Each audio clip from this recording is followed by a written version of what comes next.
மோடிஜியினுடைய அதாவது மோடிஜி வந்து தன்னுடைய முழு மெஜாரிட்டியில ஆட்சி அமைக்கலன்னொன்னே எதிர்க்கட்சிக்காரனுங்கெல்லாம் ஏதோ ஜெயிச்சிட்ட மாரியும், அவனுங்க ஆட்சிக்கு வந்துட்ட மாரியும், அப்படி இப்படின்னு சொல்லி பல்வேறு கனவுகள கண்டுகிட்டு இருந்தாங்க. அதே நேரத்துல அதாவது பார்லிமெண்ட்ல வந்து நம்ம மோடிஜி வந்து அந்த பார்லிமெண்ட்ல அந்த இந்தியன் சட்ட புத்தகத்த வந்து அவர் வணங்கும்போது, "ஆஹா! நாங்க வணங்க வச்சுட்டோம் பாத்தியா?" அப்படின்னு புக்கரிச்சுக்கிட்டு இருந்தாங்க. ஆனா, யாராலயும் அவர தலை வணங்க வைக்க முடியாது அப்படின்றது இவங்களுக்கு தெரியல. ஏன்னா அவர் வாழ்க்கையில வந்து எம்ஜிஆர் 3 முறை ஆட்சியில தொடர்ந்து இருந்தாரு வெற்றி. ஆனா நம்மளுடைய மோடிஜி 6 முறை தொடர்ந்து இருக்கிறாரு. 3 முறை முதலமைச்சராக இருந்தாரு. இப்ப 3 முறை பிஎம்மா இருக்கிறாரு. அதனால இவரை தலை வணங்க யாராலும் வைக்க முடியாது. அதுக்கு இவர் எதுக்காக தலை வணங்கினாரு அப்படின்றதுக்கு பாருங்க. அதாவது எதிர்க்கட்சிக்காரன் எப்படி அவனுடைய சந்தோஷம் கொஞ்ச நேரம் கூட இருக்க முடியல. இவர் வந்து அந்த சட்ட புத்தகத்தை கூட சமஸ்கிருதத்துல மாத்திட்டாரு. சமஸ்கிருதம்னாவே இவனுக்கு வலிக்குமே. இவன் தமிழையும் வாழ வைக்க மாட்டான், சமஸ்கிருதத்தையும் வாழ வைக்க மாட்டான். ஹிந்தி கத்துக்கிட்டு நாம ஹிந்தி போல வாழ்க்கை ஆதாரத்தை தேடிக்கிறதுக்கு வாய்ப்பும் கொடுக்க மாட்டான் அப்படின்ற மாதிரி தான் இருக்கு. அதனாலதான் இப்ப சமஸ்கிருதத்துல அது மாற்றப்பட்டது அப்படின்ற ஒரு விஷயமும் வந்திருக்கு. அப்புறம் மைனர் பெண்கள் கற்பழிப்பு அப்படின்னு சொன்னா அதுக்கு தூக்கு தண்டனைன்ற சட்டத்தை மாத்த போறாங்க. அப்புறம் இந்த தமிழ்நாட்டுல தான் அந்த தேசியவாதம், தமிழ் தேசியவாதம்னு சொல்லி ஒரு பிரிவினைவாதத்தை பேசிக்கிட்டே இருப்பானுங்க. ஏன் நான் தமிழ்நாடு கோரிக்கை அப்படியே இருக்கு அப்படின்னு ஒருத்தன் சொல்லுவான்.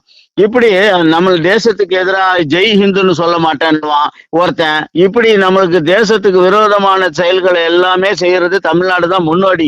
தமிழ்நாடு எதுல முன்னோடியா இருக்கோ இதுல விஷயத்துல முன்னோடியா இருக்கு. அதுக்கு வந்து ஒரு தீர்வு காணணுன்றது நம்மளுடைய மோடிஜியினுடைய கருத்தா இருக்கு. அதனால இப்போ வந்து தேசத்துக்கு எதிராக பேசுறவனுக்கு தூக்கு தண்டனை அப்படின்ற மாதிரி துபாயில போடுற மாதிரி ஒரு பயங்கரமான சட்டத்தை போட்டிருக்கிறாங்கன்னாங்க. இதுதானே அவர் வணங்கினதுக்கு காரணம் அப்படின்றது எதிர்கட்சியில இருக்கிற எதிரிங்களுக்கு தெரியாம போச்சு. இவர் அடிக்கடி துபாய்க்கு போயிட்டு வர்றாரு அப்படின்னு கூட இவங்க பார்த்திருப்பாங்க. அதான் அரபு நாடுகள் இவரை வந்து பாராட்டுதேன்னு அங்கேயும் சில சட்டங்களை கடுமையா வச்சிருக்கான். அதை பாராட்டுவான். ஆனா நம்ம நாட்டுக்குள்ள கொண்டாடும் போது அதை எதிர்ப்பான். இதுதான் எதிர்கட்சிகளுடைய வேலை. வணக்கம் இந்து சொந்தங்களே. திருநெல்வேலி மாவட்டம் நாங்குநேரி தாலுகா ஆண்டார்குளம் கிராமத்திலேருந்து நாங்கள் பேசுகிறோம். இது வந்து ஒரு ஃபேமஸான சிவன் கோயில். இந்த சிவன் கோயில் வந்து ஒரு காட்டுப்பகுதிக்குள்ளே இருக்குது.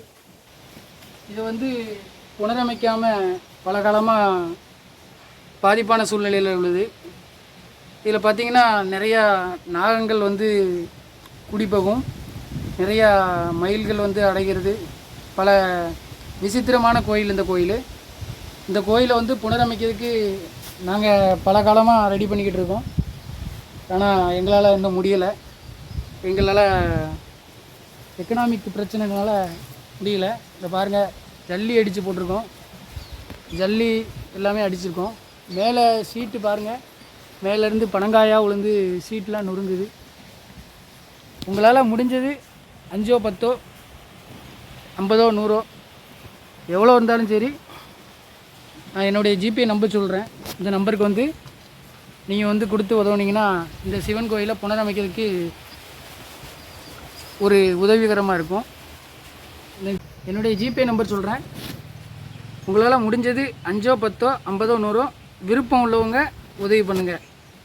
93 85 44 31 06 இந்த நம்பருக்கு உங்களால் முடிஞ்சது இந்த கோயிலை புனரமைக்கிறதுக்காக, ஒரு இறை அருள் பெறுவதற்காக நீங்கள் வந்து உதவி பண்ணிங்கன்னா கொஞ்சம் நல்லாயிருக்கும். நன்றி.